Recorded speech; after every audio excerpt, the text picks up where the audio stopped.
in the temple, and then I'm sure there are many others online. Today, we don't have a TV, so we cannot see you, but it's good that you can see us and be with us.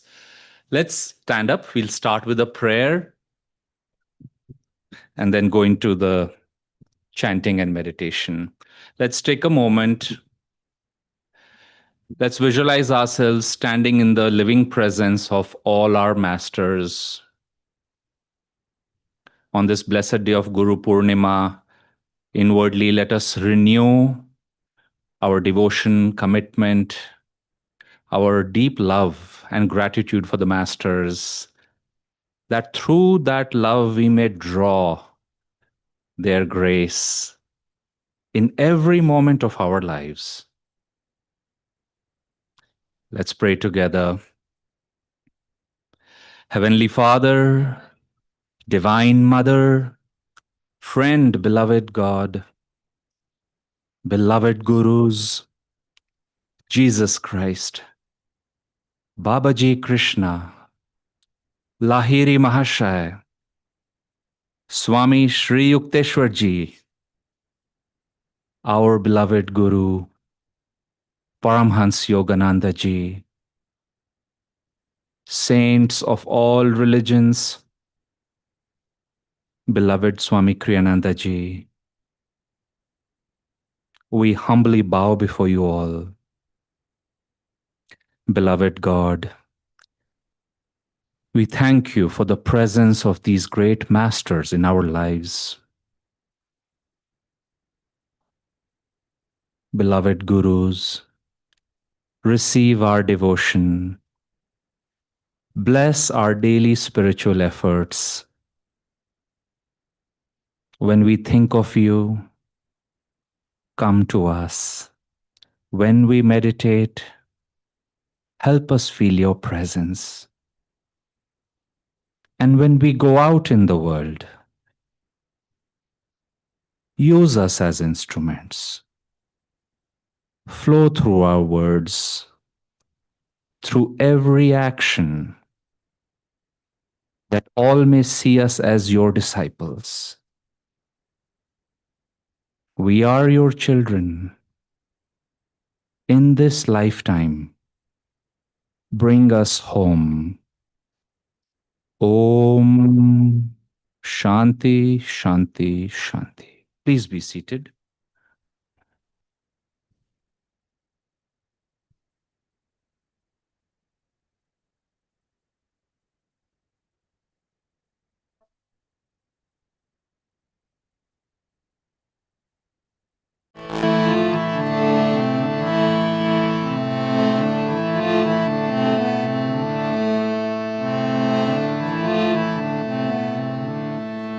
So, very simple chant.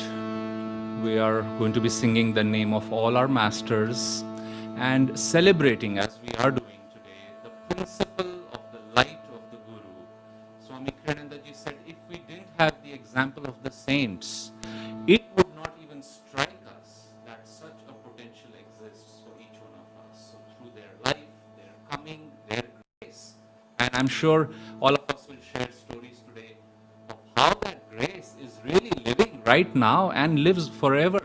So we are singing to that eternal principle, that gift of God in this world of Guru. And let's sing to each of our masters how they very beautifully, all five of them, the line of Gurus of our path, brought this example to us.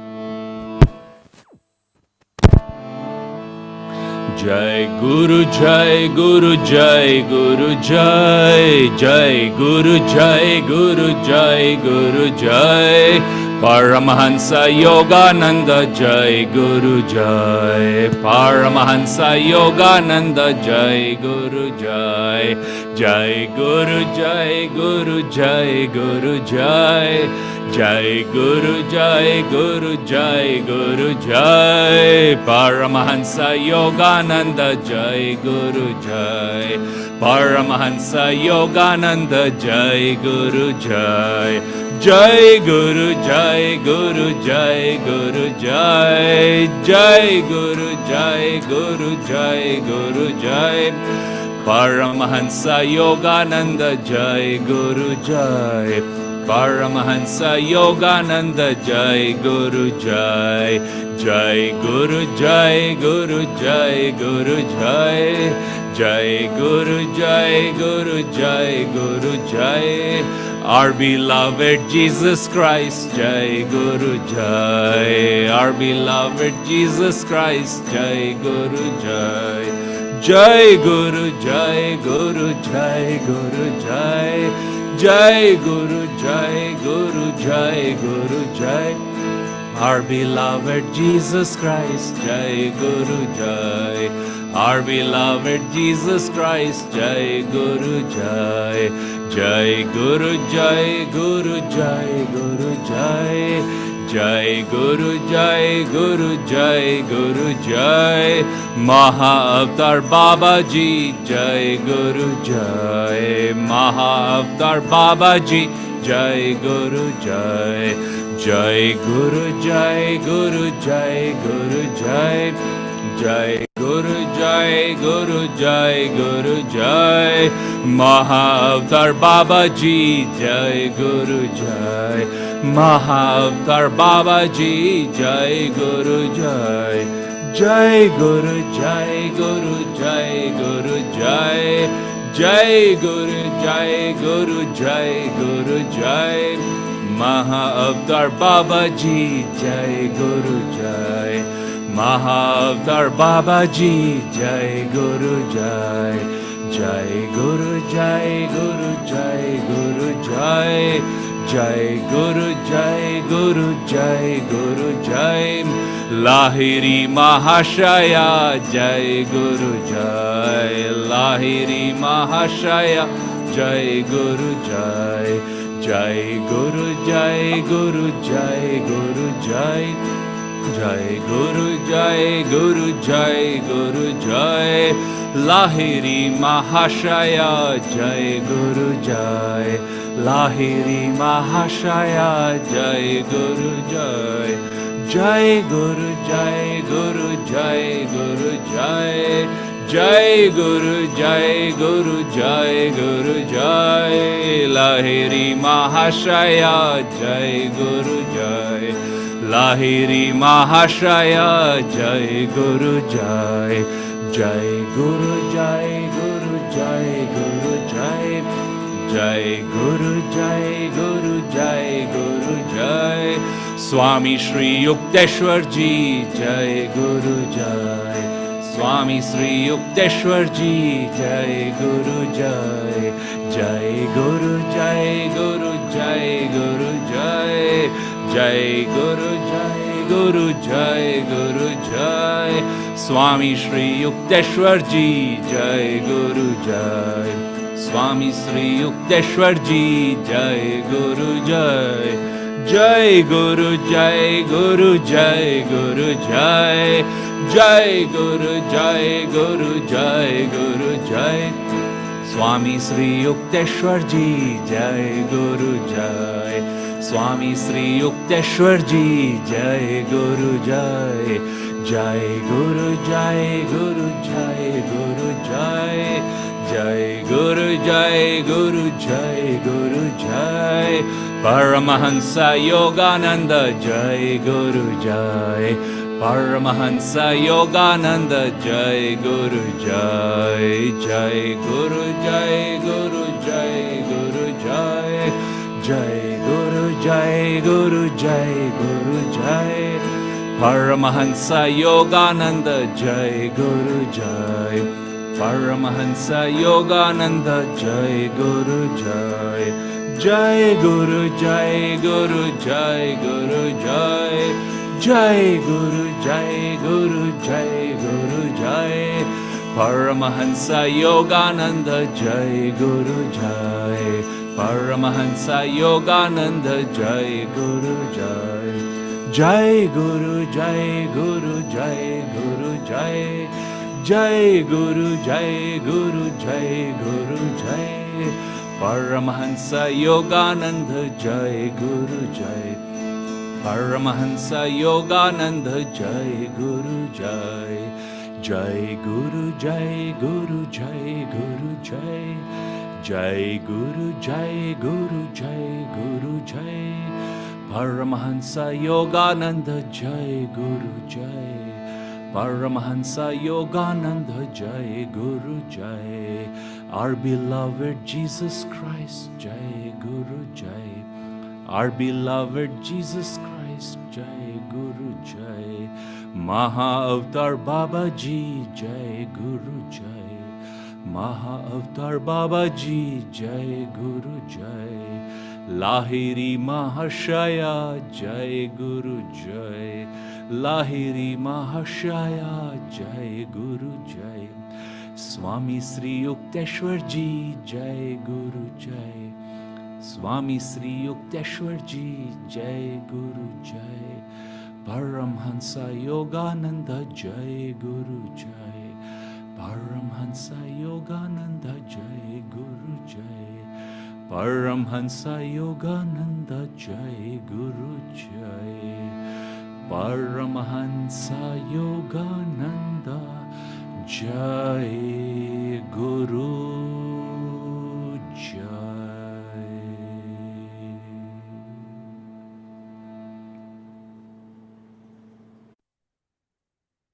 Sitting upright now, awakening the spine with enthusiasm, energy, devotion.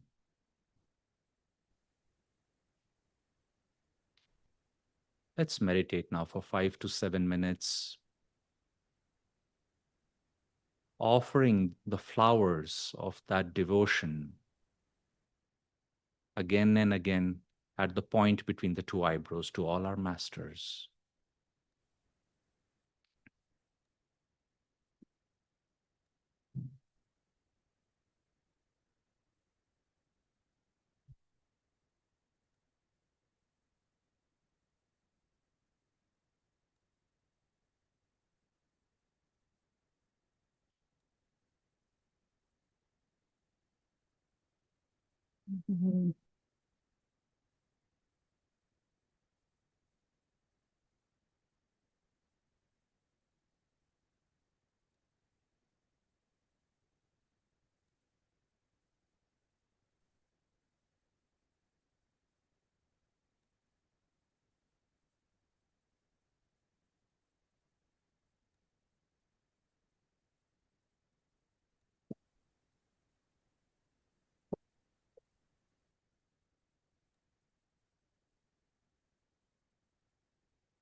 Hope the acupuncture will help.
Amen.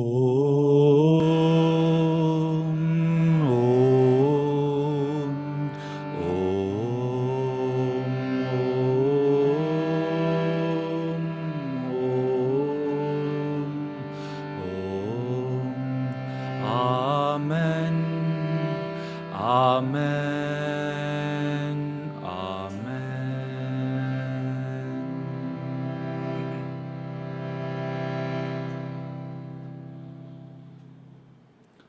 Om. And I'd like to invite our choir now, but before they come up onto the stage, you may say, let's do a little exercise. Let's take our chairs and we'll start with the last row and just go back 2 rows, because I see many Guru Bhais have filled the back room and they're sitting down, which is very nice, and you're in your cave, but come to the front, come in the front and sit here. That'll be very nice to see. And that way you can also be close to the speakers and the altar. So all chairs go back by 2 rows, and bring your cushions. And there are many more cushions over here to sit on the floor. And then, of course, the choir can please come and.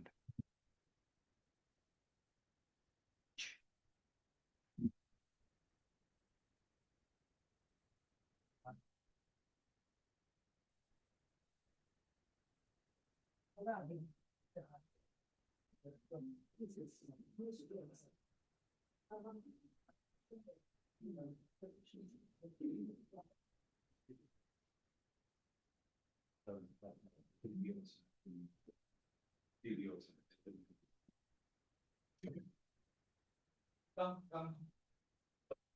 We'll ask questions from the auto guide if you those were in the bag. From your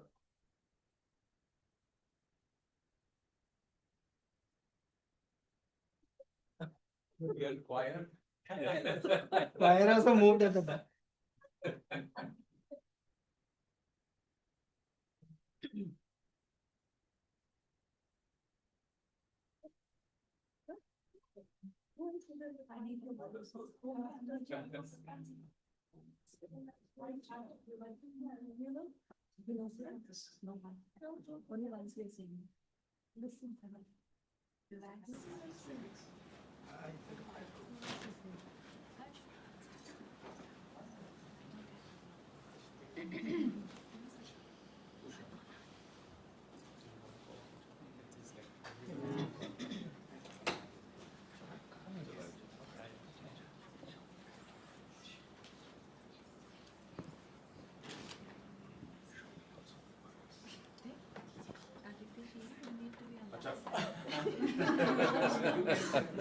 वो भी सबसे छोटे के बाजू में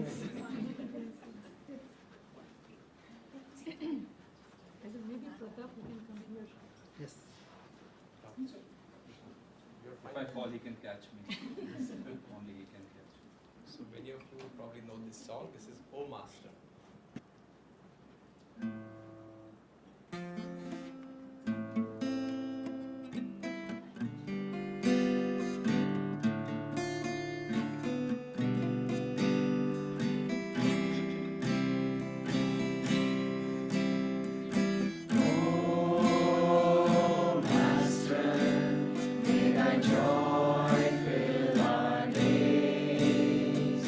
Oh,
Thank you, choir, and thank you, everyone.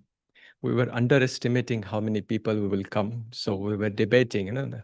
Today is Thursday. Everybody was reminding me, but we were also reminding each other that today is Guru Purnima. So thank you. And there was a feeble applause that actually means a good thing, meaning probably our choir singing made you all so inward. You couldn't even use your hands to clap. But beautiful. This is one of the very favorite songs of many of us, I think. Many of you have heard it also. And it sort of just sets the tone for today's evening also in a very nice way, like a very heartfelt possibility.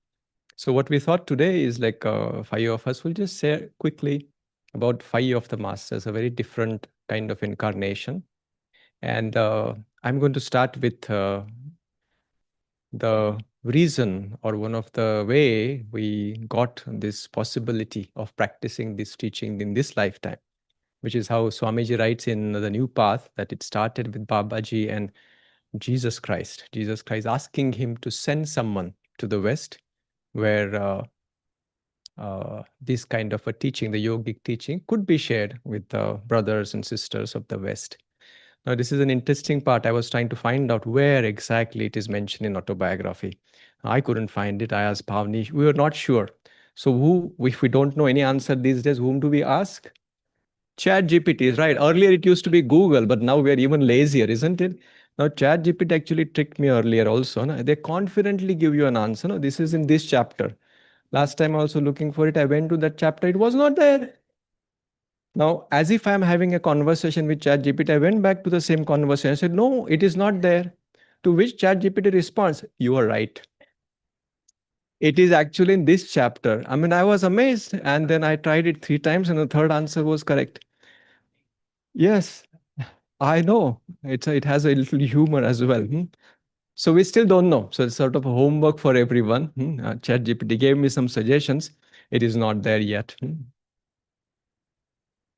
Conversations in the new path. Okay, yeah. Yeah, we need to correct ChatGPT in that way. But see, that was one of the historic moment. Though he said it is for the West, I think that's where it sort of got revived for all of us in many ways. We talk about this particular phrase many times. Yada yada hi dharmasya. Everybody knows about it, and it goes like yeah, paritranaya sadhuna vinashaya dushkrita dharma samsthapanataya Sambhavami yuge yuge. So recently I got into little Sanskrit. I do not know a lot of it. So Sambhavami, which is basically what we say ki I incarnate. That's how we generally translate. But the word itself is like, it says Sambhava, it's like I become possible or I sort of manifest. I take shape. And this is what you see like even earlier when I would look at that phrase, it felt like, yo, when there are a lot of commotion happening in the world, to fix that incarnation come, but it isn't. See, there's no problem in the world ever. No problem with this existence because it always goes according to the divine law, divine plan. It's not like, oh my goodness, there was somebody on a vacation or a break and what mistake or a commotion you guys did while I was. Nothing like that. But you will see that all these incarnations came at a different point, especially Jesus Christ's incarnation was much earlier. The time probably we cannot relate to at this particular moment in time. But when he came, and again, some of you probably know the story. When he came also to clarify. He was born a Jew, meaning he was born in a religion, and yet his teaching was like, what you're practicing is good, but there is a clarification required. When Yoganandaji was also asked about the same questions, are you bringing a new religion? Now he could say no. He says, I'm bringing a different expression. From time to time, see, and it is not that it actually comes as a response to the call of the hearts of devotees, us and many more who are out there. If you look at the world around, like especially the world that we relate to, you'll see that people are not just happy going to the temple or just a priest coming home. We all do all of that, I'm sure. But there is a more hunger. I want to touch whatever they're talking about. It's got to be my experience. That's a thirst, isn't it? And that thirst, to satisfy that, Sambhavami, I become a possibility. And that's where Yoganandaji's incarnation was. Jesus Christ's incarnation was for that purpose also. A different expression was needed at that time. A different expression is needed at this time. Jesus Christ's life was very short. If you see, it's not a long drawn time. It was actually very quick. It's longer to watch the series and movies on his life than the actual life itself. And if you actually look at, I would like to just share a few possibilities, a few thoughts from the perspective of a disciple. So the disciples were with him, and that's the time when a lot of miracles and all those things were required, and Jesus Christ was doing all of them. So they were all on a high. While the Guru, Jesus, was warning them what is going to come, he had a very clear idea what is the future, very near future holds. But they were not listening to it. While some of them actually knew what is his possibility, what is his stature, yet the dire prediction he was making and preparing them, so they were not actually paying as much attention as they could have. It's not a retrospect, I'm telling. What happened is inevitability. Jesus Christ also didn't push them, no, no, no, you guys to listen to me. He gave them whatever he could, a lot of it. And that inevitability happened on the Friday. He was put to death, he was crucified. And that came as a tremendous shock to the disciple. Well, they have heard all of it, but they never thought probably that this is actually going to happen. Because how can a person who can himself bring somebody from death to become alive, he himself can be meet such a death? But it did happen. So while they were going into that shock, another beautiful and a very profound thing happened that transformed their existence, which just happened 3 days later, which is his resurrection. He came back to life, promising them, Ki, I am there, promising them, making them aware my eternal presence. They realized beyond the point of doubt that he was always there, he is here, and he will always be there. And from there, actually, their life started in many ways. And what did they do? With all their heart for their entire rest of their lives. They practiced the teachings which has been shared. They remembered. Thankfully, many of them had brilliant brains, so they just brought it out, practiced it, and shared with everyone who sincerely asked for it. Many of them actually were fishermen. And when Jesus passed away, they asked, some of the people asked them, Ki, what would you guys do now? So there's a humorous way of putting it. Peter said he fish, what else can I do? But he said, no, not the fish which are there in the water, but the fish in the human forms that we see, to find the thirsty soul and then help satisfy their thirst. Many times, even our satsangs here, we end with a prayer. And that prayer also goes like, may thy love shine forever, and may I be able to awaken your love in all hearts. Says a disciple, this is what brings us the most happiness, isn't it? Of course, those, as we say, all hearts, every heart which seeks for it, they do receive what through us, through some of us, or whoever is willing. But more importantly, as Master says, the channel, as we act as channel, it is blessed even bigger, even larger. And I guess the more we act as that channel, as they say in one of the poems of Master, it's like the happiness that we seek will come to us when we act as their channel and give their love to all. And this could be one of the beautiful gift to the masters on the day of Guru Purnima, that doesn't matter whether it's here serving in this temple or wherever opportunity is given, we find a way to share their consciousness there. And in that, our gift and our relation with the Guru finds its beautiful fulfillment. Om Guru. So just for a couple of minutes, we will meditate.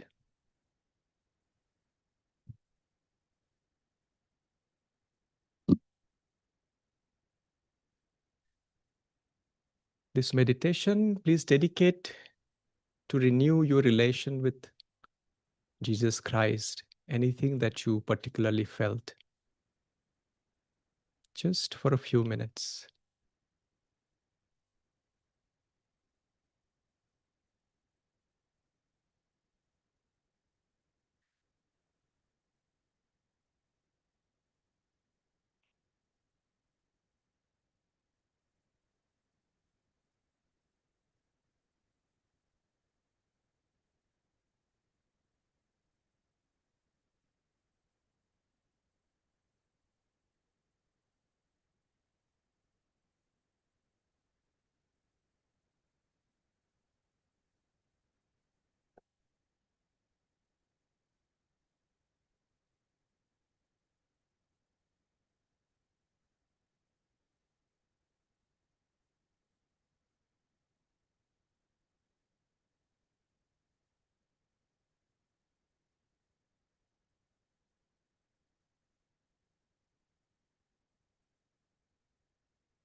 Om Shanti, Shanti, Shanti.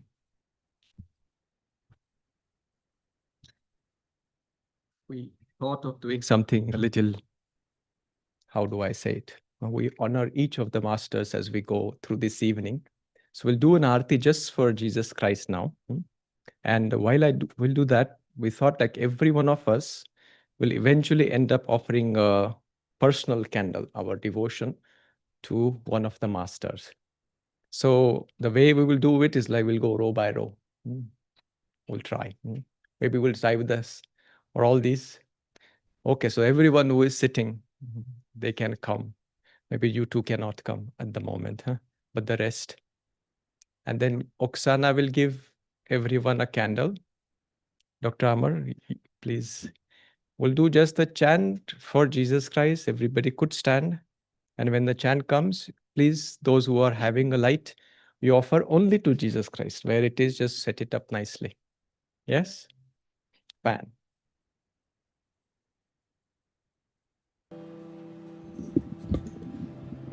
I will sing thy name and get all drunk with thy name. I will sing thy name, I will drink thy name and get all drunk with thy name.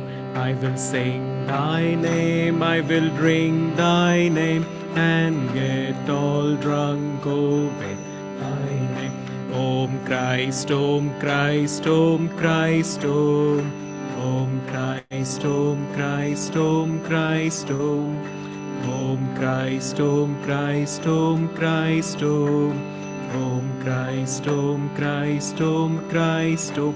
I will sing thy name, I will drink thy name and get all drunk, oh, with thy name. I will sing thy name, I will drink thy name and get all drunk, oh, with thy name.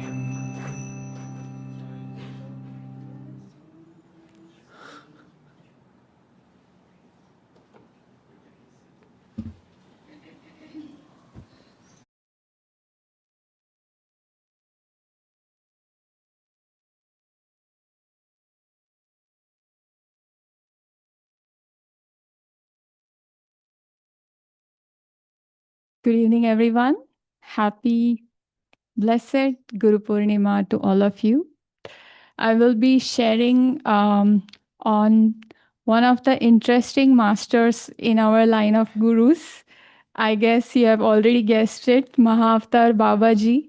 I say this interesting and those who have come for the first time because Babaji, here you can see on the altar, he's the only guru in our lineage who is still in the body. He lives in the Himalayas. He is more than 2000 years old. And that's why that is interesting. And while reading the autobiography of a yogi, there was a point where Babaji's sister, Mataji, and Lahari Mahashaya, they were meeting on the near the Ganges, and Mataji is having conversation with Mahavatar Babaji, and Babaji is about to leave his body, and Mataji says, I'm just paraphrasing, okay, not exact words, that don't leave your body. Whatever you want to carry out your mission, why don't you stay in the body and carry that out? And Babaji says that whatever is your wish, God has spoken through your lips. I will be ever in my body, serving this mission of bringing salvation to sharing the technique of salvation, bringing mankind to it. So that's why he's the most interesting line of gurus we have here. And if we look at it, the grace, as Dr. Aditya started sharing, the grace of our gurus, what grace Mahavatar Babaji has brought to us, he has saved us from many lifetimes, if we see. Because when Lahari Mahashaya went to him saying that remove all the restrictions that you have to receive Kriya initiation, may it be freely given to all those who humbly ask for help. And Babaji fulfilled that divine wish of Lahari Mahashaya. And imagine if that wish had not been fulfilled, we had to pass through a lot of strict requirements to be a disciple. Just to give you an example, that Mahavatar Babaji's disciple who came to him before becoming his disciple, a stranger comes to him. He's roaming in the Himalayas and with his few disciples, he's always roaming in the Himalayas. And one stranger comes to him once and says that I want to be your disciple. If you don't accept me, I will jump off the cliff from the mountain. And Babaji unemotionally says, jump then. And he jumps and he dies. And then those other few disciples go down and bring his dismantled body up. And then Babaji touches his body and he gets his life back. And then Babaji says, now you are ready. I accept you as my disciple. The state of development that you came in, you were not ready. And now you are ready. So see, that strict requirement to be a disciple and to be following the path of salvation, we didn't have to go through that kind of strictness. And because we are grateful to Lahari Mahashaya for bringing that wish to Mahavatar Babaji, and for Babaji, we are grateful that he fulfilled that wish so that all of us are now on the track towards salvation, towards freedom. Isn't that a great blessing, grace that has flown from Babaji to all of us, and not just us, it's to the mankind. So if we look at Babaji's mission here in India, what is his mission? He is assisting the prophets in carrying out their dispensation. Like, for example, Lahari Mahashaya, he gave the spiritual technique of salvation, Kriya Yoga. And through Lahari Mahashaya, it went down from Sri Yukteswarji and to Master, and through Swamiji to us. So that is his mission, and he is in constant communion with the Christ. Together, they send vibrations of redemption to the world. And in autobiography, they were planning at that time to send someone to share this spiritual technique of salvation, Kriya Yoga, to the West. And in that process, if we see what has happened, two nations have got united, America and India. And not just two nations have got united, now the entire world is united in truth, in universal teachings of yoga, and everybody is living, those who all of us are living on this path, they're living in a non-sectarian way. So if we look at the world outside us, what is happening? There are wars happening, people are fighting against each other. But in a sense, through this grace of Kriya Yoga and teachings we are practicing and living, we are untouched. We are untouched by the ignorance of the mankind, which is bringing these wars and all the disruption everywhere. We are untouched. We are safe. And that grace is following from Babaji to us. And that is coming to us always. So these are some, thoughts for us as devotees and those who are aspiring spiritual seekers to contemplate that so many blessings we are given in this life through the line of the gurus. And if we also look at Mahavatar Babaji's role on a larger scale, on world level, on mankind level, he is sustaining the sanity of the mankind. And for us, he's also known as Babaji Krishna, because Krishna is an avatar of Vishnu, and Vishnu is the sustainer of the world. So for us, he's the sustainer of the world who's maintaining the sanity. And some people also know him as Shiv Baba. He's also a Shiva who is dispelling the darkness and delusion from the world and keeping the mankind away from ignorance, meaning dispelling the ignorance from mankind. So if we look at him, he is also sustaining the world with the sanity, as well as he is dispelling the darkness, ignorance from mankind. So he is playing both the roles, as well as he is constantly working. He is in the body. He is possibly some only people can see him in the Himalayas. That's what is written in Autobiography of a Yogi. And one interesting fact I will say, and I'll close, that it's not mentioned who he will appear to, but he will appear, and when he will appear, how do we know that he's Babaji? Because sometimes he comes with mustache and beard, sometimes he doesn't come. So we know from the picture also that how he looks, and sometimes Master has mentioned that he also looks like Lahari Mahashaya. So it's a confusion for us. Exactly how does he look entirely when he has appeared to some of the devotees? So one interesting fact that I read from Autobiography of a Yogi is that his shadow does not fall on the ground, and his footmarks are not printed on the soil. So these are some of the things that are like interesting and fascinating if we come across. If at all. Then we have to look at the shadow and the footmark on the soil. Yes, whenever we get to. So we see these are the blessings we have received through Mahavatar Babaji. So let's just take a moment and close our eyes.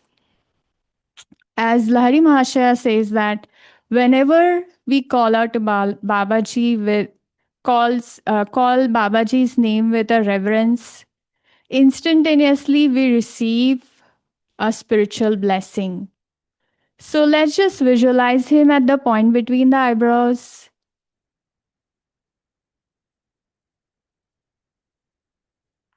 And please repeat after me. Om Babaji. Om Babaji. Om Babaji. Om Babaji. Om Babaji.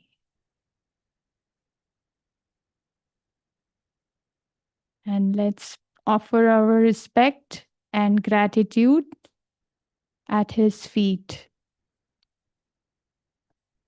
Om Shanti Shanti.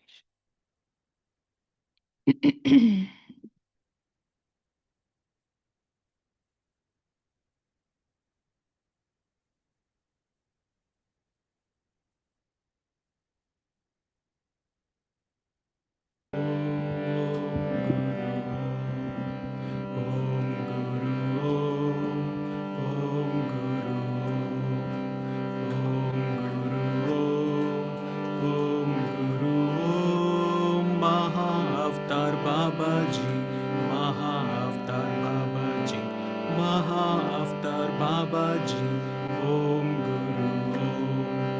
Mahavatar Babaji, Mahavatar Babaji, Mahavatar Babaji, Om Guru Om. Om Guru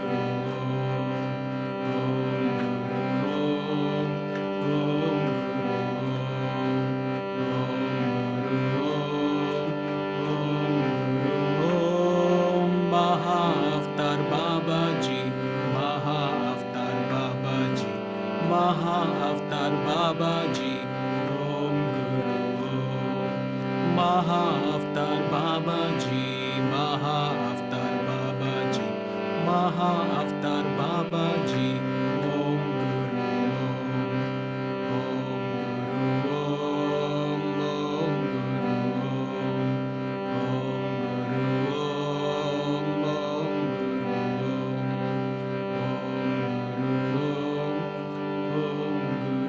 Om Mahavatar Babaji, Mahavatar Babaji, Mahavatar Babaji, Om Guru Om.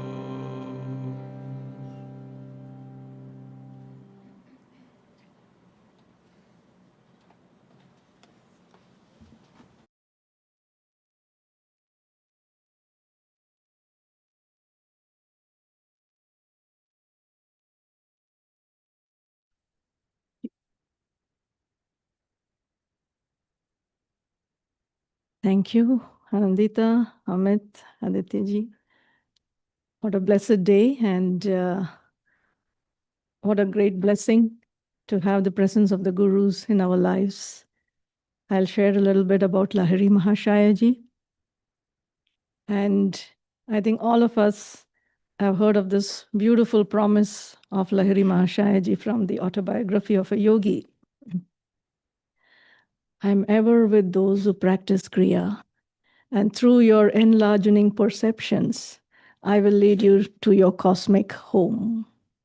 And I think all of us who practice Kriya feel the truth of that promise, not necessarily through visions and through, dreams, maybe so, but also a silent, fragrant presence of Lahiri Mahashayaji in our practice. His life was a humble life, a quiet life, but extraordinary, and he launched a revolution and the practice of religion, of spirituality.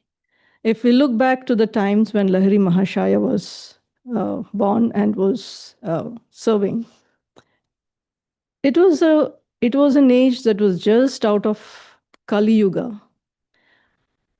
People, culture, societal ways were all entrenched in traditions and the orthodoxy of Kali Yuga. We were probably just 150 years or so into Dwapara. And through the commission, through the mission that was given to Lahiri Mahashayaji through Mahavatar Babaji, he launched a silent revolution in offering the practice of this high science of Kriya to everyone, to outcasts, to downtrodden, to Hindus, Muslims, people of all faiths. And in a silent way, but powerful way, he broke down social, religious walls. And this requires courage. Probably nobody thinks about it. Even today, there are places in India where honor killings take place. And we are talking about a time when this probably was the order of the day. And but the master, through the blessings, the power of Mahavatar Babaji, of God, silently shared the power of Kriya, lifting society, lifting people. We are aware of the story of Brinda, the postman. He was swimming in the bliss of God. And what was the message that Lahiri Mahashayaji was sharing? That everyone can commune with God. It is not the privilege of a few priests or, a few exalted souls. It is everybody's divine destiny. This was not a common thought. This also was a revolutionary thought. This was not a common thought in those times, that common people could think, oh, I can, commune with God. They were often, all of the sacrifices, the rituals, the offerings had the spirit of appeasement, of, probably securing a divine favor from God. And the practice of a scientific technique like Kriya Yoga and the promise of experiential divine communion, imagine what it would have done to the consciousness of that time. It was a seed that is still sprouting, but it started in those quiet lanes of Benares, and it is now all over the world. And you and me, too, are part of that fragrance.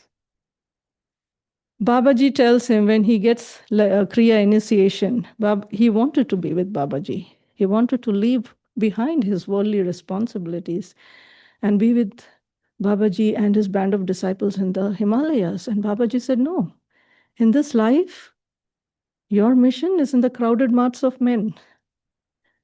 It was a sacrifice, a joyful sacrifice for you and me.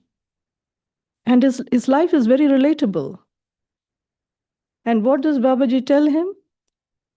The men and women, the householders who are bogged down by family ties, by worldly responsibilities, will take new heart, new hope from you. And they will know that the yogic attainments are not limited only to monastics or ascetics or people in the caves. It is accessible to everyone. How beautiful. That is why we are here. We think we are here for our jobs, our family, our friends, and, all our grand ambitions and desires that we have for this incarnation. Sometimes we, false understandings that siege us. This is one life, make the most of it. You won't come back again. There are all kinds of false notions. But the practice of Kriya, Babaji tells him, through the practice of Kriya, they will realize that the yogic attainment and the highest of it, union with God, union with the higher self inside you, your true self, everyone can awaken the divine presence within them. And that is the eternal promise through this practice, through this technique of Kriya Yoga. It is not just a technique, it is divine wisdom that is distilled and empowered with the blessings of the masters. And the tool of our breath carries those blessings. And when we sit in meditation, friends, don't think I am the doer. It is their blessings which empower our breath and lead the breath to freedom, to stillness. Babaji tells Lahiri Mahashaya. There are many beautiful quotes of Lahiri Mahashaya. In fact, let me share this story. You know, his life was ordinary, so much so that even his wife did not know. Yogananda ji calls her the Sacred Mother in the autobiography of a yogi, Kashimoni Lahiri ji. Even she did not know who was beside her. One day she awoke to see the room is dazzling with light and there are angels, glorious angels floating above her, and she thinks she's dreaming. And Lahiri Mahashaya says, wake, forsake your sleep forever and forever and forever. It's a powerful message.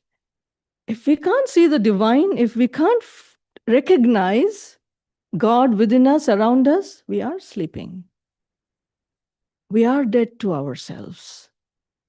And another violent delusion that Kashimoni ji is overcome with, one day she, Lahiri Mahashaya ji came into the room to pick up some article, and she was overcome with a violent delusion, and he says, you don't have time for your family, you spend all your time with your disciples, and what about what about earning money for your family? What about your family responsibilities?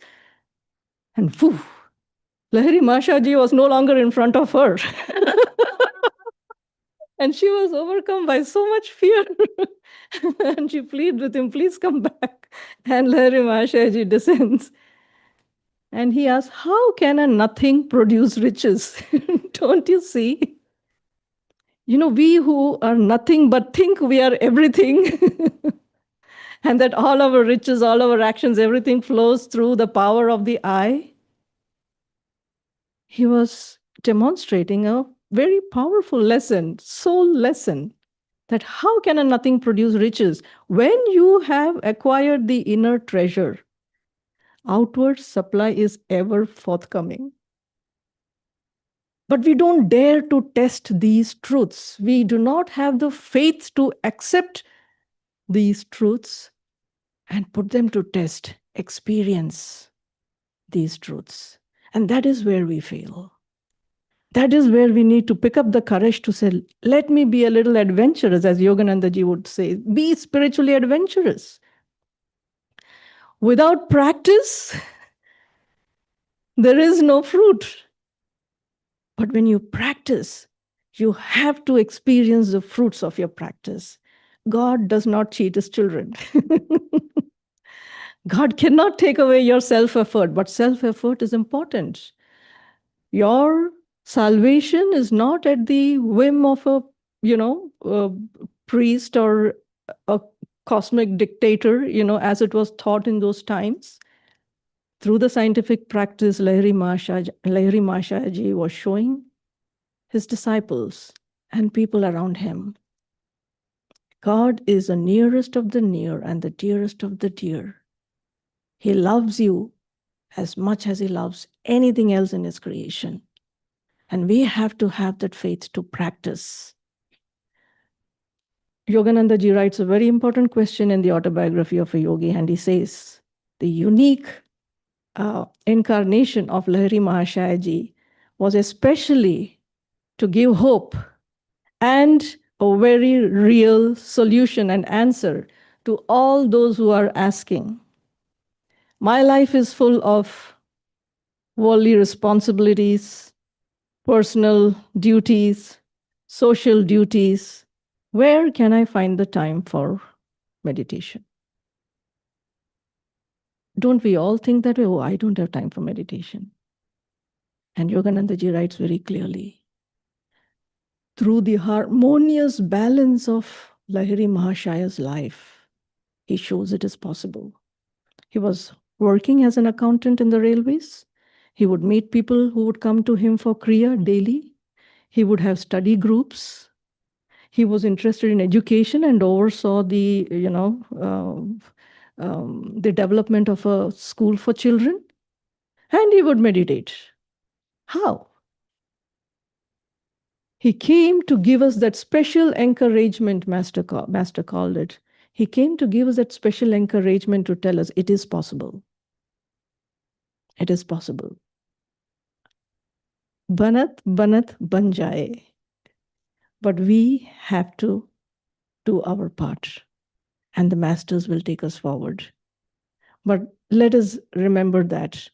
Let us remember the sacrifice of the masters in taking form in this world, in fulfilling their duties again for an entire incarnation, just for you and me. As Babaji tells him, there is no necessity that compels you to be in this world, except that divine mission that is given to you to show everybody how to live in this world, but yet not be subject to its dualities. So, let's take a few moments to close our eyes, offer our gratitude to Lahiri Mahashaya Ji,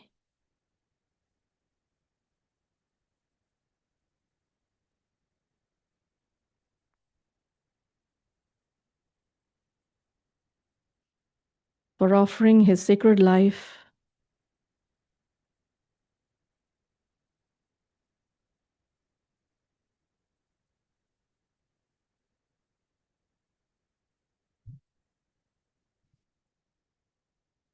to the sacred mission. And that sacred mission is how to transform the ordinary into the divine. The life that we think is ordinary is a miracle in which God is playing through you and me.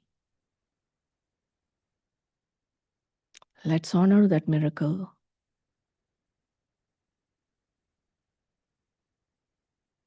Celebrate that miracle.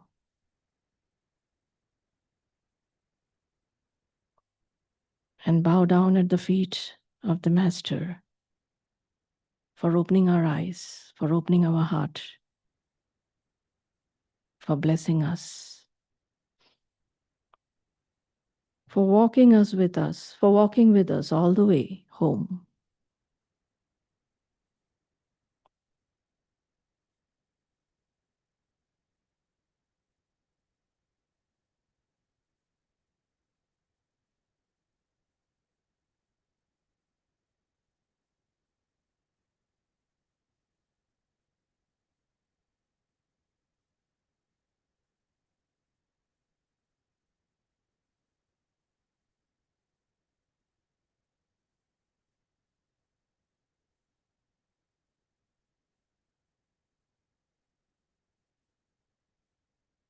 And we'll close this little meditation with this beautiful reminder that Babaji, which I wanted to share but kept aside, where Babaji reminds Lahiri Mahashaya at his initiation.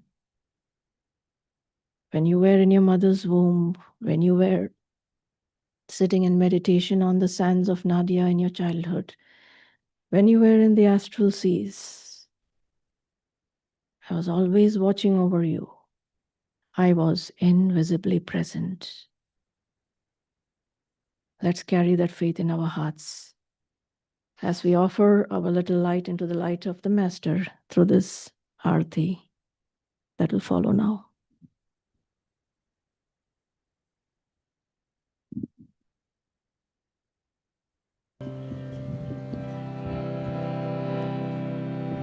I will sing thy name and get all drunk with thy name. I will sing thy name, I will drink thy name and get all drunk with thy name. I will sing thy name, I will drink thy name and get all drunk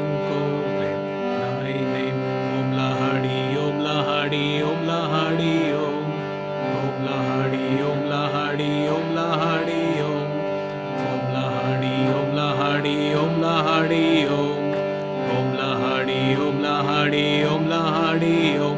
I will sing thy name, I will drink thy name, and get all drunk with thy name. I will sing thy name, I will drink thy name, and get all drunk with thy name. I will sing thy name, I will drink thy name, and get all drunk with thy name. I will sing thy name, I will drink thy name, and get all drunk with thy name.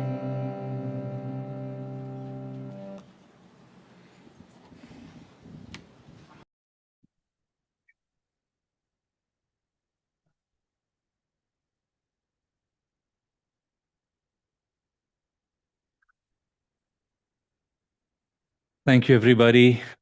You wish this satsang just goes on and on. There's so many, and even we are sharing just a few minutes. By the way, those who are in the very back, you can come in the front. Like Christ said, the last shall be the first. So don't worry if you came late. Really, there are cushions, and if you want to sit down, and some chairs are also vacant in the front, so feel free to.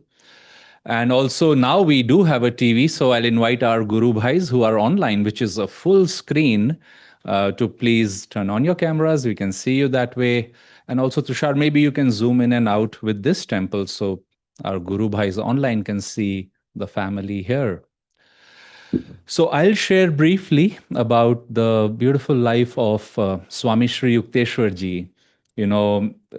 We think of him, you look at his picture, and your spine straightens up. He's just looking at you, and there's such a universal message coming from his eyes. Did you energize today, Aditya? And it's like, or you may go to him with a challenge that, oh, I'm not feeling good. Where are you? And he says, did you come to the meditation room to look for me? Are you reading the scriptures?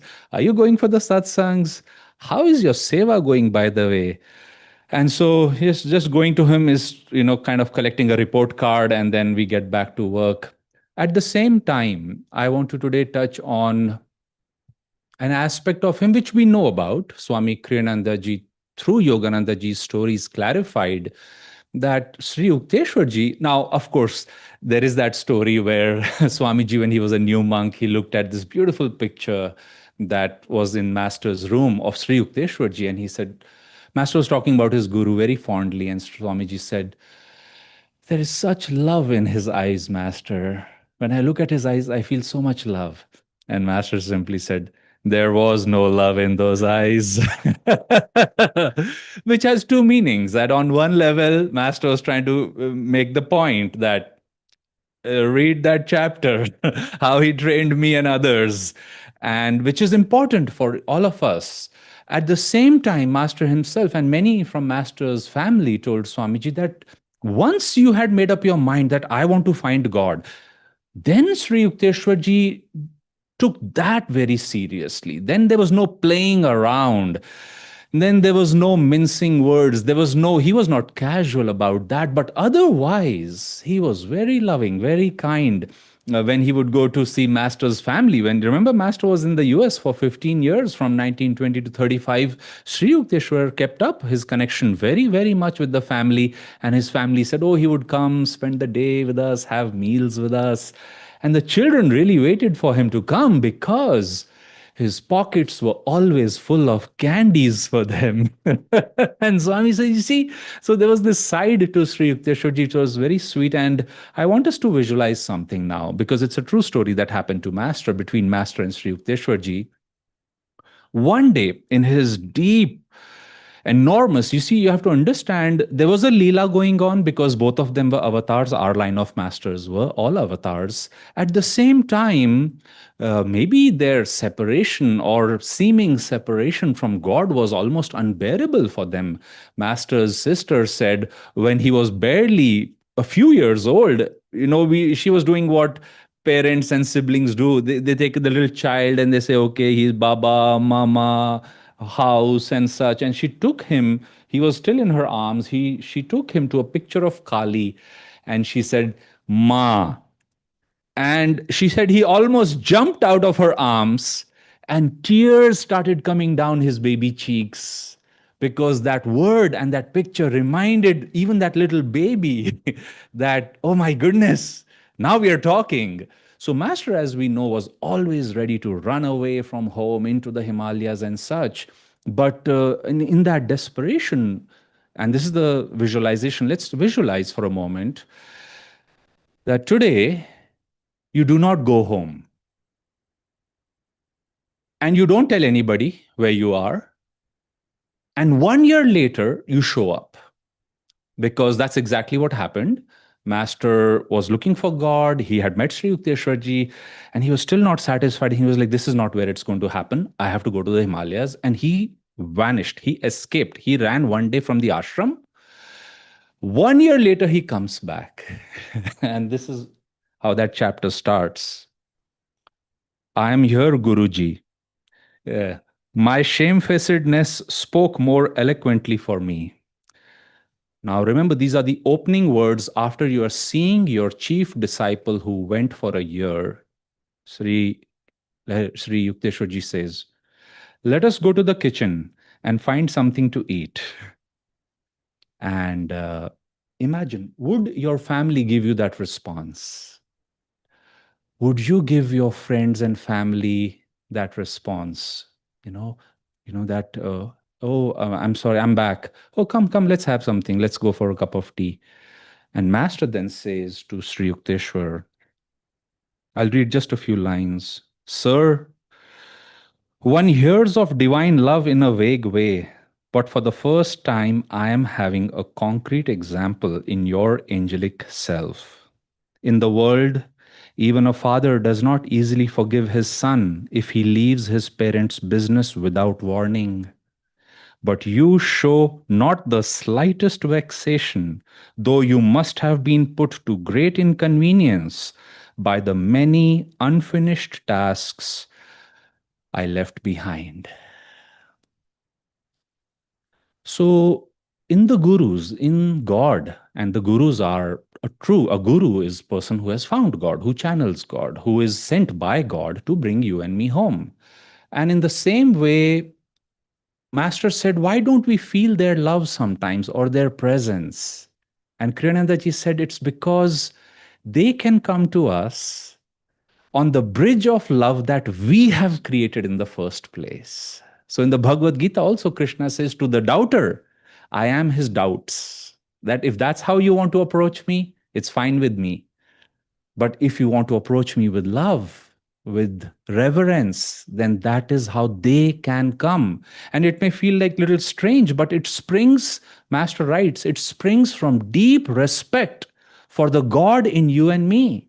That you and me, we see ourselves as, I don't know, limitations for the limitations that we have. But the great masters don't see it that way. They know it exists, but for them, we are gods in the awakening, as Bhavani was saying. And once we awaken more and more, to the degree we want to wake up, to that degree they work on us in a very respectful, free-willed manner. So, which is why it takes so many incarnations.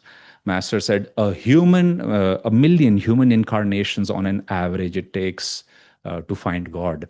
Now, the other thing is, not only did he take him to the kitchen, they had food, he was just fine with him. Few days later, you'll know, and let's relate to this story. Master is trying to meditate. He's like, well, I have to find God. So Sri Yukteswarji calls him Mukunda.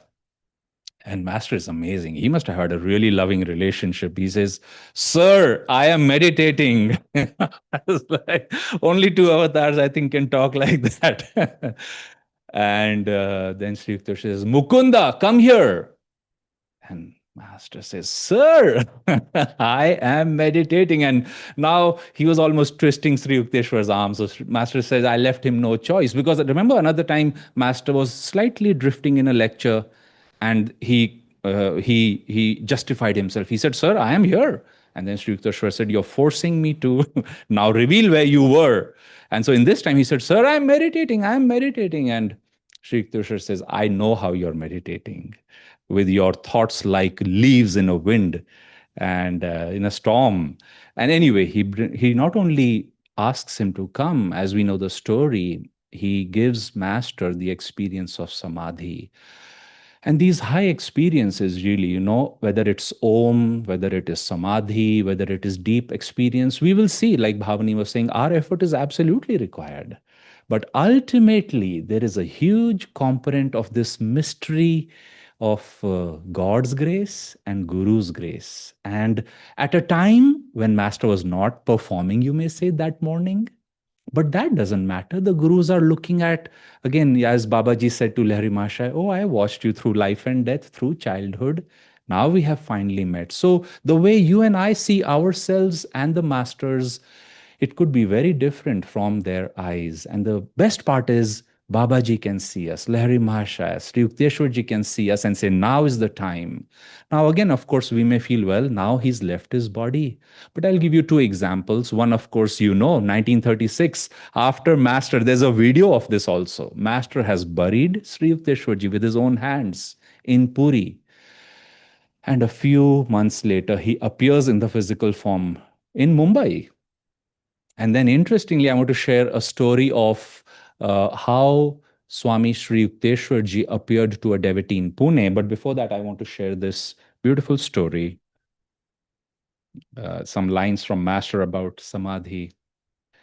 Master writes, a master bestows the divine experience of cosmic consciousness when his disciple, by meditation, has strengthened his mind to a degree where the vast vistas would not overwhelm him. The experience can never be given through one's mere intellectual willingness or open-mindedness. Only adequate enlargement by yoga practice and devotional bhakti can prepare the mind to absorb the liberating shock of omnipresence. Now, here's the good news. More good news, I should say. It comes with a natural inevitability to the sincere devotee. His intense craving begins to pull at God with an irresistible force. The Lord, as the cosmic vision, is drawn by the seeker's magnetic ardor into his range of consciousness. And finally, because again, you and I are in a physical form, stuck, you might say, in time and space. There is a yesterday for us, there will be a tomorrow. We do live in a world of relativity of time and space that has been created by God. And so the mind can fool us that, oh, the gurus have gone. But I want to tell you a story that happened in the pandemic, and I'm sharing this by the devotee's permission. This is a very sweet devotee. His name was Bhuvan Pal Singh, and he came as an online student and came to the classes and took discipleship, Kriya, all online. This was still during the first wave. And then finally we got to meet when things were eased out, and we met and we interacted and such. And he said, I remember he said, oh, I feel very close to Swami Sri Yukteswarji. And I said, oh, that's very sweet. And he said, all my life I wanted to go to the Himalayas. But he said, my circumstances were such that I had to personally help 35 people in my family and help them come up in many different ways. And he said, now I'm a 65-year-old man and I am finally retired. And now I got Kriya. I want to meditate deeply. And I said, wonderful, go for it. Except just 2 months, 3 months later, he was diagnosed with an incurable tumor, a cancer of the forearm. And of course, he sought the advice of some of the best doctors in the country, but it was an incurable tumor. And one thing led to another. And he was undergoing a PET scan in Ruby Hall Clinic in Pune. And it's you get a radioactive dye. So you are alone. Nobody's there with you in the room. And he said when he was there, and he was about to go through this test, he was thinking of his family. And he said, I just started weeping. And he said, I prayed to the masters, especially I prayed to Sri Yukteswarji, and I said, I'm feeling alone. And he said, just then, Sri Yukteswarji appeared in that room in the physical form. And he said, before I could go to him, he said he levitated, his body levitated, and he started floating, coming towards Bhuvanji. And he said, as he started coming closer to me, he became smaller and smaller and smaller. He said, then he entered my spiritual eye. And from inside, he said to me, and I'm saying his full name was Bhuvan Palji, but at home they would call him Bhuvan. And Sri Yukteswarji said to him, Bhuvan, don't worry. because I am in every cell of your body. Now, and twice he told me this story because I wanted to get the facts right. And both times he's just started weeping, and he said, I was so happy. I was so grateful to him. I was so blissful. And he said, I thought I would be cured now because the guru is in my body cells, he said. But that did not happen. And a few months later, he left his body after struggling with cancer. Now, the interesting thing is, 2 days after he left his body, his wife told us this story later. She had a dream, and the dream was that he's back in the house. And she woke up, it was 3 a.m. or around that time, and she came down and she said he was, and she showed us the sofa. She said, this is where he used to sit. That's his favorite couch. And I came down and he was sitting right there. So she said, I ran to him and he said, stop. He says, don't touch me, please. This is not my physical form. Sit down and meditate. He said, I am exiting now, Anupama. And she said, I couldn't take my eyes off him, and I kept looking at him. And she said, as I was looking at him, his face, his body started glowing as if some light was falling on him. And she said, I looked, where is this light coming? And if you go to their house, you'll see the right where his couch is, right opposite that is the entrance of the house. She said there was a blue yellow light coming through the door on to him. And she said, I looked at the light, and by the time I looked back, he was going into the light. And of course, such a sacred passing. And Master said, if you live the way I've told you to live and you continue joyfully till the end, he said, I or one of the other gurus will come to you to help with the transition. And this is, of course, a very dramatic story that you and I are getting to enjoy and learn from. But Sri Yukteswarji came at that time and he took him in that light. And of course, many relatives were coming from different parts of India. And one little girl was coming with her family from Delhi. And they called around 9 a.m. that day, same day. And everybody spoke. They said, we'll soon be with you. They were telling Anupama. And then this little girl also took the phone. She said, Auntie, of course, I'll tell you some details when I come. But by the way, before we came to the airport, I had this dream tonight. And she told all those details like she was seeing it. And Anupama said, that girl saw it there in Delhi. I saw it with my own eyes in my house. And again, in these times that we live, and on one level, like Christ said, the last shall be the first. I don't know what this means, what that passing means, but certainly is very sacred, says a lot about the guru, certainly, but the disciple also. And as we know, Sri Yukteswarji said to Master, now I am in Hiranyaloka and I help evolved souls over there. And from there, how can they go further? He's there, but he's also here. They can come here. They are watching over everybody. They are in the hospital.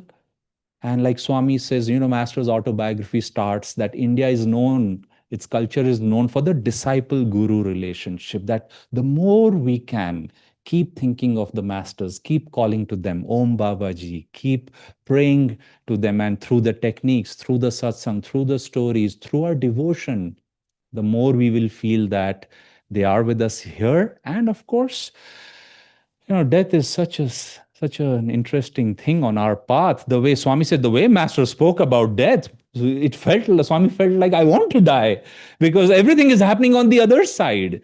Here is like trailer. Who cares about the trailer? I want to see the movie, Swami said. And so we have to live. We will live in a nice way. We should live like that. And masters have told us how to. But the more important thing is once we leave, then the masters will take us there and they will guide us. And again, as you can see, as I said in the beginning, and really no disrespect for friends and family, but the human ego is just not capable of forgiving that way, or I should say, is usually not that forgiving or loving, certainly cannot help you on the other side. So we have a role to play over here, and let's play that. And then the masters take over here as well as onto the other side. And we should be very, very grateful that in these times where there is so much confusion around science and spirituality and all, science itself, keeps changing its opinions all the time. But finally, bit by bit, these things are merging. And I feel very grateful that we have these great masters blessing and guiding us. So let's take a moment to think of Swami Shri Yukteswar Ji, his deep love, his grace, the watchful eternal presence of the masters. And let's inwardly vow, renew our vow of seva, sadhana, discipleship, to live in the masters and their consciousness more and deeper, relaxing in their presence all the time.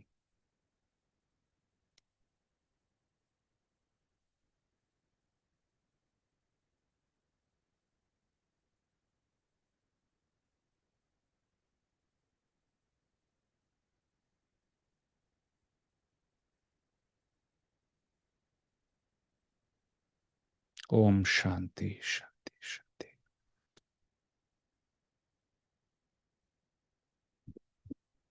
Let's stand up. We'll make an offering. And what we are really offering through these candles is our inner light, all that we are, at the feet of the masters.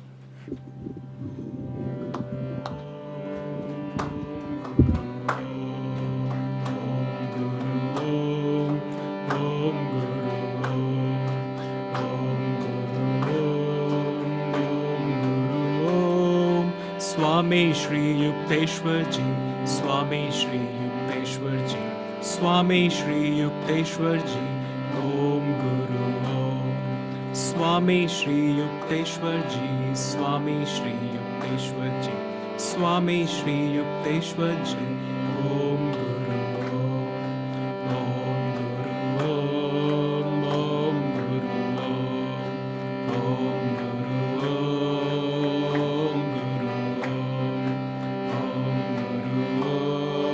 Om Guru Om. Swami Shri Yukteswar Ji, Swami Shri Yukteswar Ji, Swami Shri Yukteswar Ji, Om Guru Om. Swami Shri Yukteswar Ji, Swami Shri Yukteswar Ji, Swami Shri Yukteswar Ji, Om Guru Om. Om Guru Om, Guru Om, Om Guru Om, Guru Om, Om Swami Shri Yukteswar Ji, Swami Shri Yukteswar Ji, Swami Shri Yukteswar Ji, Om Guru Om.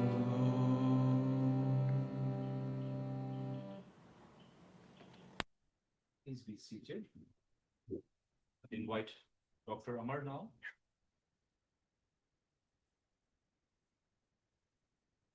Dr. Amarji will share inspiration on the life of Paramhans Yogananda Ji.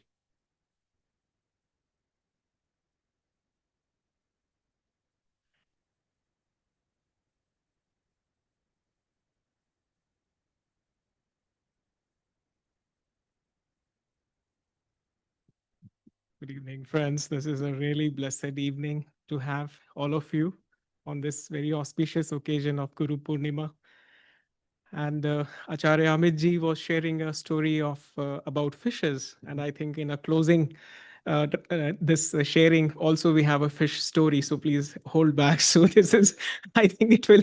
There is something in the ether about fishes tonight. This day of Guru Purnima actually reminds me of this great master, Jagat Guru Shankaracharya ji. We started with Christ, and Jagat Guru Shankaracharya actually happened. He came on the scene about few hundred years before the Christ, as is generally believed. And Swamiji actually at one point said that I do have this feeling intuitively that probably Jagat Guru Shankaracharya was none other than Master himself, because there are many stories that Master shared which are actually never written anywhere. And but so he said, why was he knowing about them? So maybe he was that himself. And so there are ways in which Swamiji actually has mentioned these things lightly, because in the historical figures, nobody can know exactly what happened.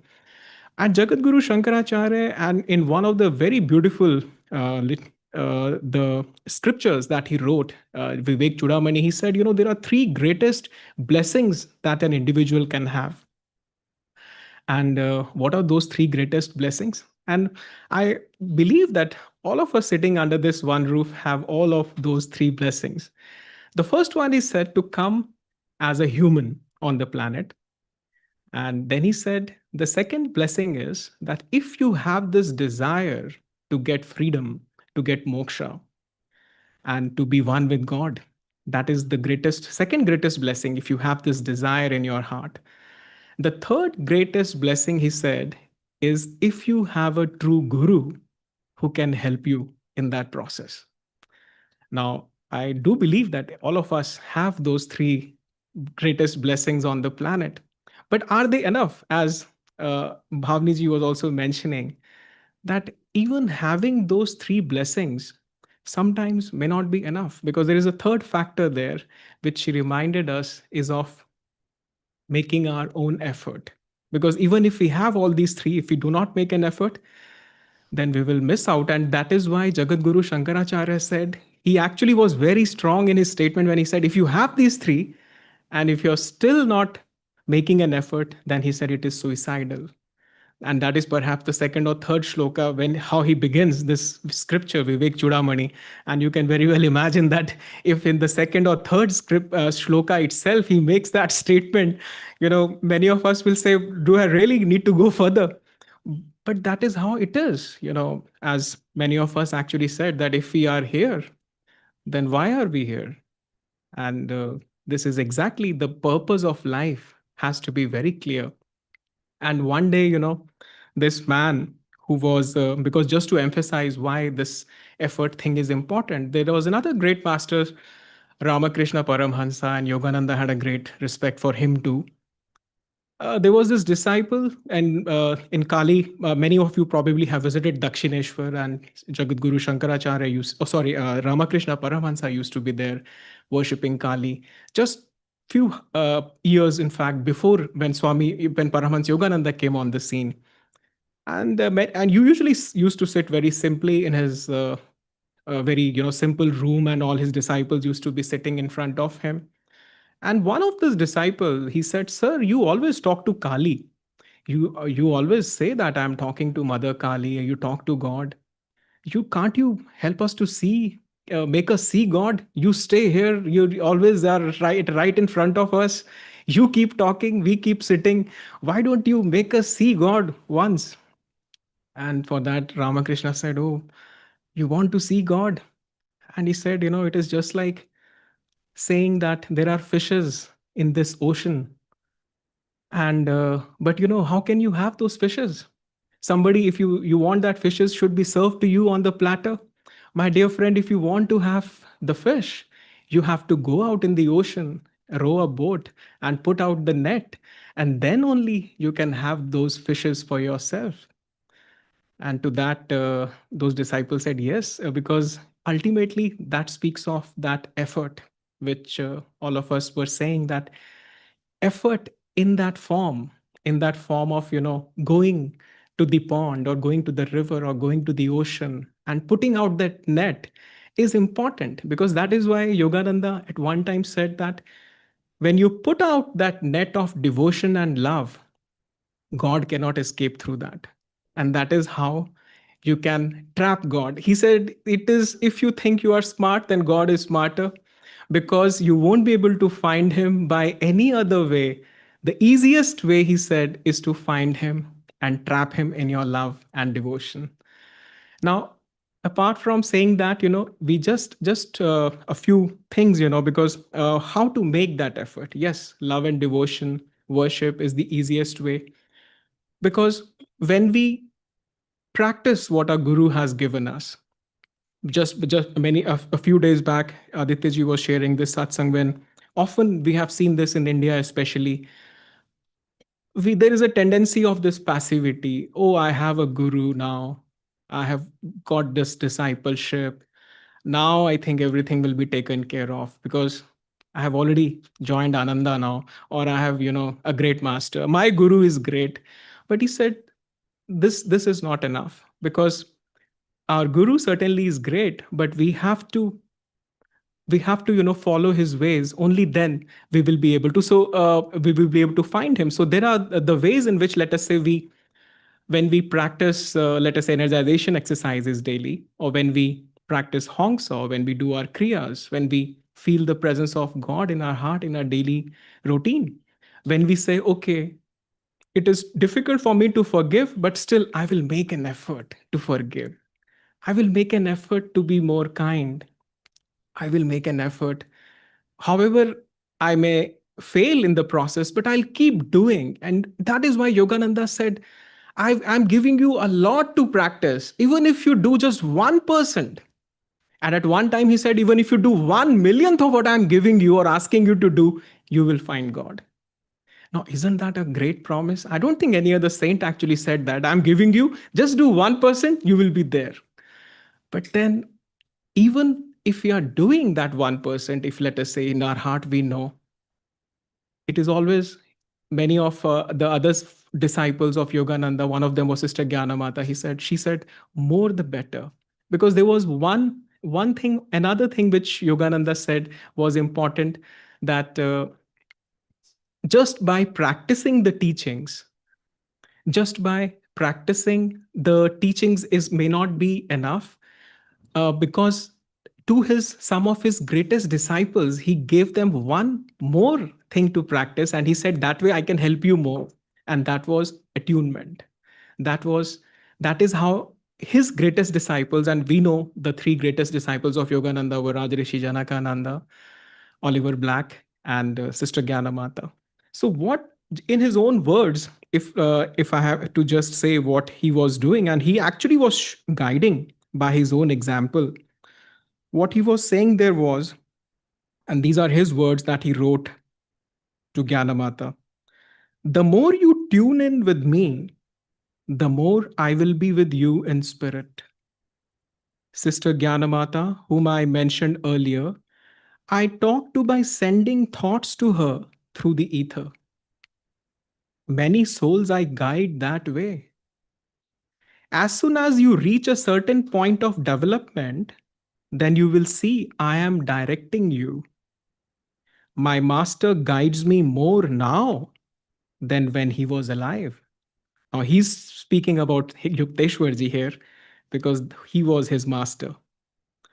And this line is very important because this shows that he was a great master, but see how he was putting it into practice. He says, whenever there is a fog in my mind about some decision to be made, I behold him there directing me. Now, this is a guideline for us also. So many times we have to make an important decision. My daughter, she was taking another phase of her life. She's joining college. Few days before, she was getting anxious. What will happen? What will not? Will I be able to make friends? Who will be my roommates? And so many things were going through. As these are the challenges, you of a teenager, of a young adolescent boy or a girl when they take a big leap going from home. And we were, as parents, we were just telling her that you have taken level 1, you have been given the techniques of disciples, of the meditation, you energize, just have this love in your heart for your guru. Whenever there is a problem, if you have a challenge, just give it to Guruji, please guide me. How can I make friends, or how can I relate to my roommate, or how can I do better in my studies? And that was something which you could relate to. And that is why, how in our own lives, Yogananda ji is saying, if you have an important decision to make, if something is not working out in your life, go to the guru. That is the easiest. And this is another, because his disciple Yogananda's one of the greatest disciples, as we know, is Sister Gyanamata. Just a few days back, we celebrated her birth anniversary. Acharya Amit ji and Anandita were there. And they shared a very beautiful thing, which was very touching about Sister Gyanamata, because the very fact that, yes, a guru is great, but what is the job of a guru? He wants to make his disciple equally great. That is a task that he takes at his hand, and he won't be satisfied unless he finishes that. Now, what is that which Sister Gyanamata was doing? Sister Gyanamata, usually when she was staying in the ashram, She wasn't able to move around with Yogananda ji when he was delivering satsangs. So she used to take care of the ashram in his absence. But when Yogananda used to come back to the ashram later on, she used to go there and say and meet him and said and tell him that, sir, you have shared this in your satsangs. How was she knowing there? There was so much distance. There was, maybe he was on the east coast, she was on the west coast, and how this communication was happening. And this is how Yogananda said that they were having a connection of deep attunement, of deep thoughts. And Yogananda often used to tell her, oh, you have heard it. Now that is something, which as a disciple, which if we, let us say, have this on this Guru Purnima, on this day, in this evening, if we have this prayer in our heart that, Guruji, can I also have the same relationship with you, just like Sister Gyanamata was having, that I can tune into your thoughts so that you guide my will and I am able to do whatever you want to do through me as an instrument. And that is how I want to conclude this thing uh, on this note, which Sister Gyanamata said, because what is a perfect disciple's way to look at his Guru? She says that the greatest thing in the life of the disciple is to be able to look in the face of the Guru and say, I will accept anything. Treat me in any way that seems best to you, in order that in the end I may be what you are. Isn't that beautiful? Because many times we tell God to do our will. Guruji, please aisa kar do. Please aisa ho jaye. But you see, if you want to be a perfect disciple, our prayer has to be, treat me in any way that seems best to you, in order that in the end I may be what you are. And that is exactly, I think, what we should be going with this prayer in our heart, because a perfect guru and a perfect disciple, they always go together, because it can't be otherwise. That is why Swami Kriyananda, who was a perfect disciple of Yogananda, he always used to say in satsangs, your destiny is to find God. Each one of you will find God one day. And that is exactly is the destiny for all of us, those who are sitting here this evening. It is, the pace may vary, and the pace depends on us. The pace, because time is an illusion, whether we go sooner or later. That is why when Adityaji was saying whether the first becomes the last or last becomes the first, we don't know, because that is illusory. That is a domain of time. But the truth is that we all will be there, as Lahari also said, Banat Banat Banjai. So let us meditate on Guruji with this thought in our hearts. Let us visualize his beautiful eyes, as many of us do feel that such beautiful eyes we haven't come across in our lives. When we saw that picture for the first time of Yogananda, and those eyes are not beautiful because it is just a coincidence. No, these eyes are beautiful because he is one with God. He found God, as he said, I have killed Yogananda long ago. No one dwells in this heart but God. So just keep gazing into those beautiful eyes for next 2 minutes and feel that his loving presence is silently guiding us, is purifying our hearts as that light is flowing through us.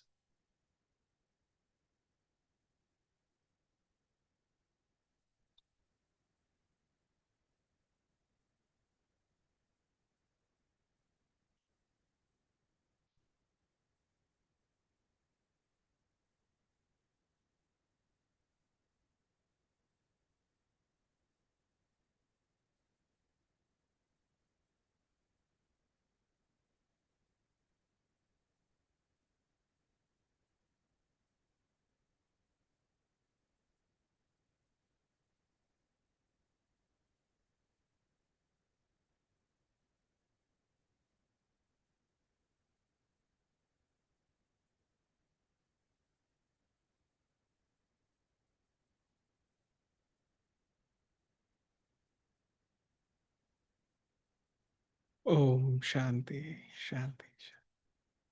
Now let us rise for the moment and we'll be offering this Aarti to Guruji.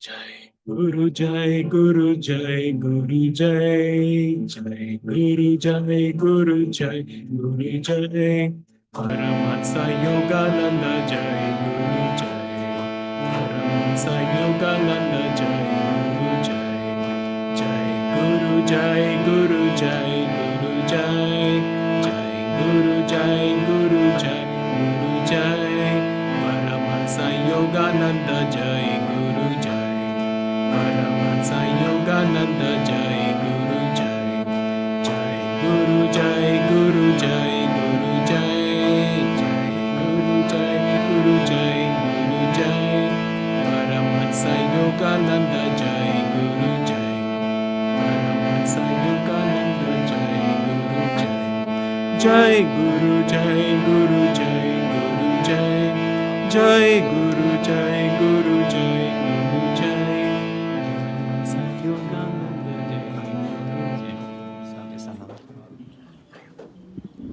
So while this continues, please now come for the blessings also to either myself, Bhavani or Dr. Aditya.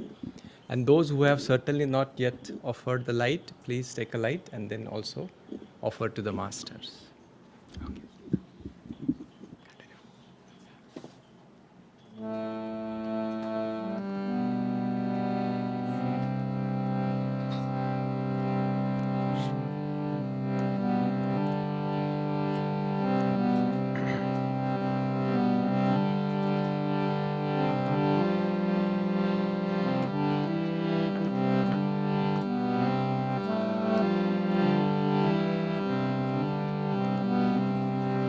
Om Guru Om Om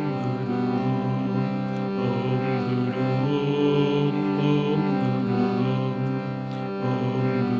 Om Om Guru Om Pan Maha Avatar Babaji Maha Avatar Babaji Maha Avatar Babaji Om Guru Om Guru Om Guru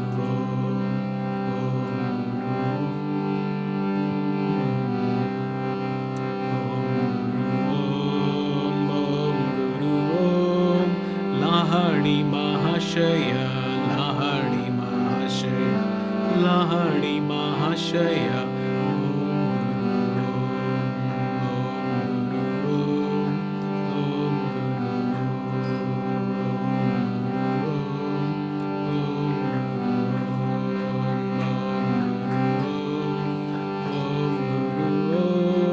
Swami Shri Yukteswar Ji, Swami Shri Yukteswar Ji, Swami Shri Yukteswar Ji.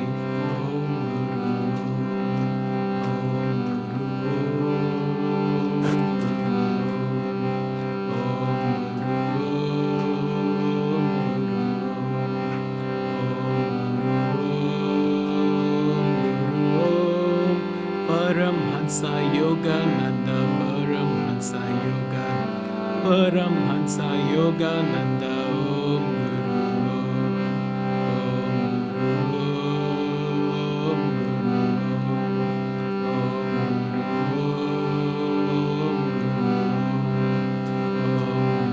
Guru, our beloved Jesus Christ, our beloved Jesus Christ, our beloved Jesus Christ,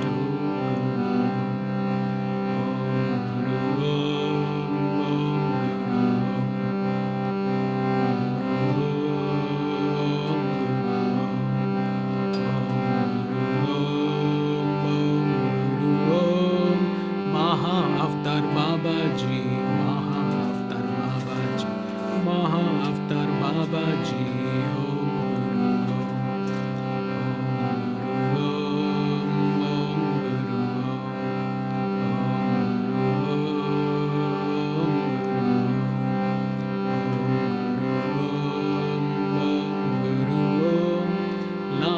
Lahadi Mahashaya, Lahadi Mahashaya, Lahadi Mahashaya, Om Guru Om,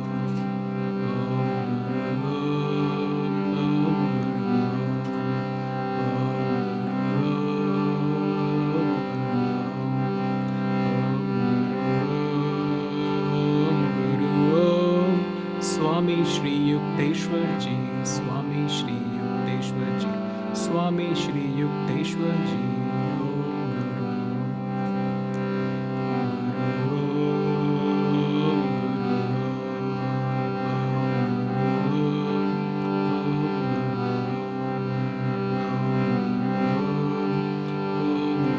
Om Paramhansa Yogananda, Paramhansa Yoga, Paramhansa Yogananda,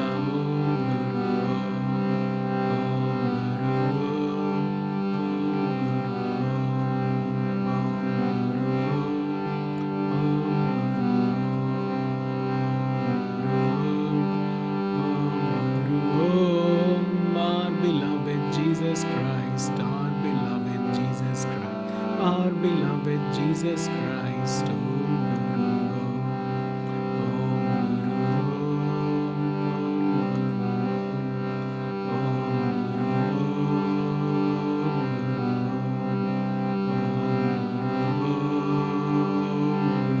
Om, Maha Avatar Babaji, Maha Avatar Babaji, Maha Avatar Babaji,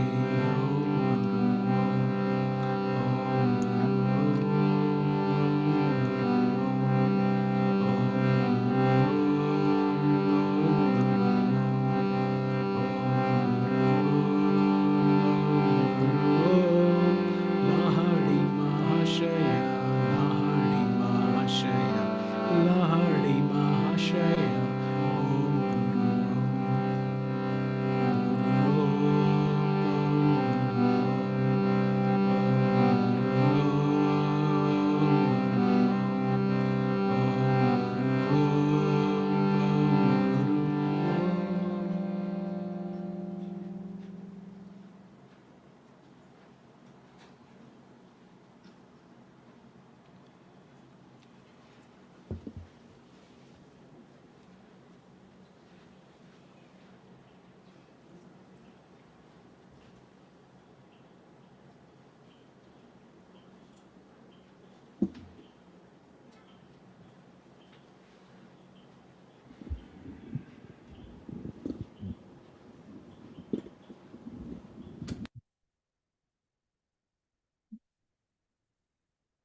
Let's see our world just like our beautiful altar, our hearts, our minds now, filled with joy, light, harmony, the presence and the blessings of God and the great masters.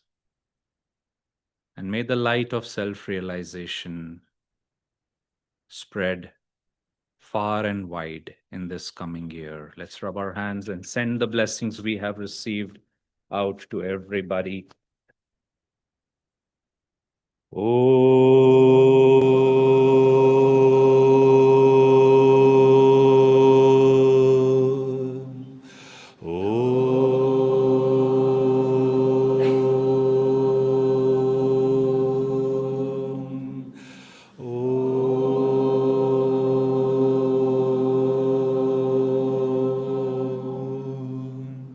Heavenly Father, Divine Mother, friend, beloved God, beloved Gurus, Jesus Christ, Babaji Krishna, Lahiri Mahashaya, Swami Sri Yukteswar Ji,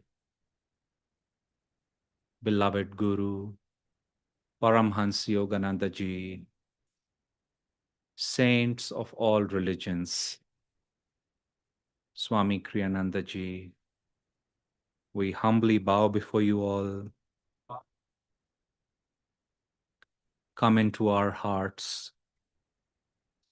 Spread your light there, that we may live in that light night and day, and use us as instruments to channel that light in everything we do. Om Shanti, Shanti, Shanti. Once again, blessed Guru Purnima, everybody. And thank you all the speakers so beautifully sharing, and such a beautiful theme, such a beautiful life. What a subject. We could talk about our gurus, and we will. So now we'll go into Prashad and talk further, get to know one another. I'm also seeing a few new faces. Perhaps many of you are feeling others are new to you. Make new friends. We are all one spiritual family. And we have some announcements now. All right. So picture together. So let's all come to the altar. Yeah, let's all come.